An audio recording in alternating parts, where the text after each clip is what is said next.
The Real Public Enemies by Robert Benchley, born 1889, died 1945. Reprinted in the Benchley Roundup.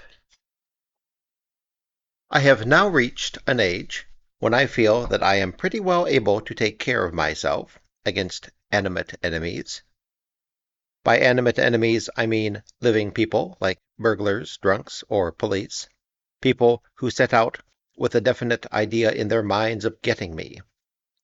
Mind you, I don't mean that I can lick these people in a hand-to-hand encounter, but I do know in a general way what to do when they attack me, even if it is only to run. It is the inanimate enemies who have me baffled, the 101 little bits of wood and metal that go to make up the impedimenta of our daily life, the shoes and pins, the picture books and door keys, the bits of fluff and sheets of newspaper, each and every one with just as much vicious ill will toward me personally as the meanest footpad who roams the streets, each and every one bent on my humiliation and working together as on one great team to bedevil and confuse me and to get me into a neurasthenics home before I am 60. I can't fight these boys. They've got me licked. When I was young, and first realized the conspiracy against me on the part of these inanimate things, I had a boyish idea that force was the thing to use. When a shoestring had clearly shown that it was definitely not going to be put through the eyelet, I would give it a yank that broke it in two, and feel that the bother of getting a new lace was not too much to pay for the physical pain which the old lace must have suffered.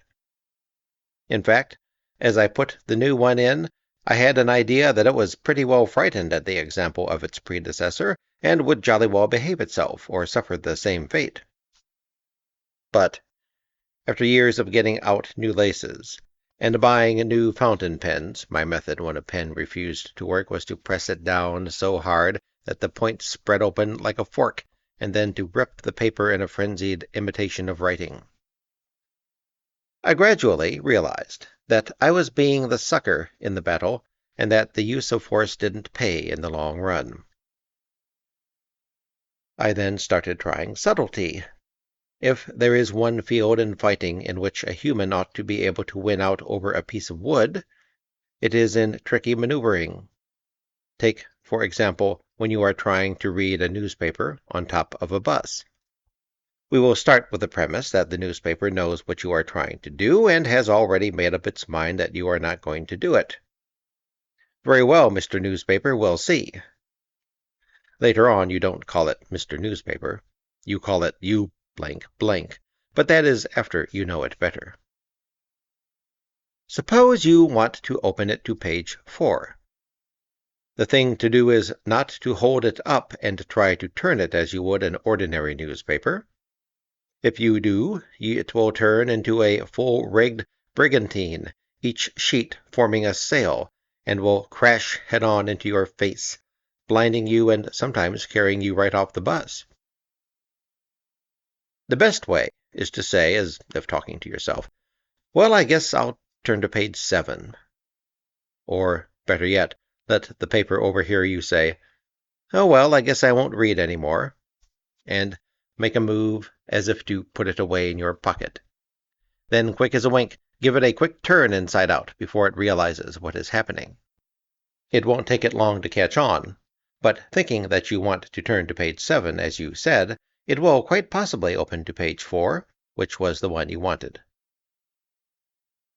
But even this system of sotto voce talking and deceit does not always work. In the first place, you have to have a pretty young newspaper who hasn't had much experience, for all the older ones will be onto your game and will play it back at you for all it is worth. The only way to be safe about the thing is to take it all very calmly and try to do your best with deliberate fierceness, folding each page over under your feet very slowly until you come to the right one. By that time, you have got the paper in such a condition that it cannot be read, so you lose anyway. Of course, after years of antagonizing members of the inanimate underworld, you are going to get an active conspiracy against you, with physical violence on their part as its aim. It then becomes not an aggressive campaign on your part, but one of defense to save yourself from being attacked. For example, I have a pair of military brushes, which have definitely signed up to put me on the spot, and will, I am afraid, ultimately kill me. I have taken those brushes from the bureau and held them in a position to brush my hair without an unkind thought in my mind, and have actually had them fly out of my hands, execute a pretty take-off of perhaps a foot and a half, and then crash into my forehead with as deft a 1-2 as any heavyweight ever pulled on a groggy opponent.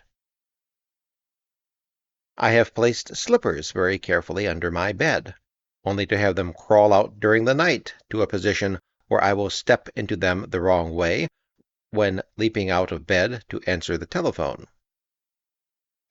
These things don't just happen, you know. They are proofs of a very clear conspiracy to hurt me physically, which exists among household objects, and against which I have no defense. All that I can do is to walk about all day, crouched over, with one elbow raised to ward off the heavier attacks which are being aimed at me. This gives a man a cringing look, which so becomes a personal characteristic. It is this element of physical danger which has entered my struggle with these things, which has got me worried. I will match myself in an unequal fight to open a can of sardines or a bottle of water if the issue is to be merely whether I get it open or not. But I can't face the inevitable gashing and bleeding which always follow my failure. I will tackle the closing of a trunk or suitcase, but I am already licked by the knowledge that, no matter how the fight turns out, the metal snaps are going to reach out and nip my fingers. The only thing that I can do, as old age and experience bear down on me, is to sit with my hands in my pockets and try nothing. I have said that, in my youth, I gave up the use of force, when little things thwarted me. I should have given it up, but there is one enemy which I still lash out at in futile bludgeonings. It is the typewriter on which I am writing this article. In putting on a ribbon, I lose myself entirely, and invariably end up completely festooned like Laocoon, ripping and tearing madly with ink-stained fingers at a ribbon which long before I had rendered useless. I am also thrown into raging fits of physical violence when, owing to some technical fault which I do not understand, the letters begin getting dimmer and dimmer, finally just becoming shells of their natural selves. On such occasions I start very quietly, hitting the keys harder and harder, muttering, "Oh, you won't you?" until I am crashing down with both fists on the keyboard and screaming, "Take that and that!" In fact, as I write this, I detect a weakening in the pigment of the ribbon, and as I strike each key, less and less seems to be happening. I will try to be calm. I must try to remember that it does no good to inflict pain on inanimate things, and that the best I can do is break the typewriter. But really, after all, you blank, take that blank, and that blank. Thank you for listening.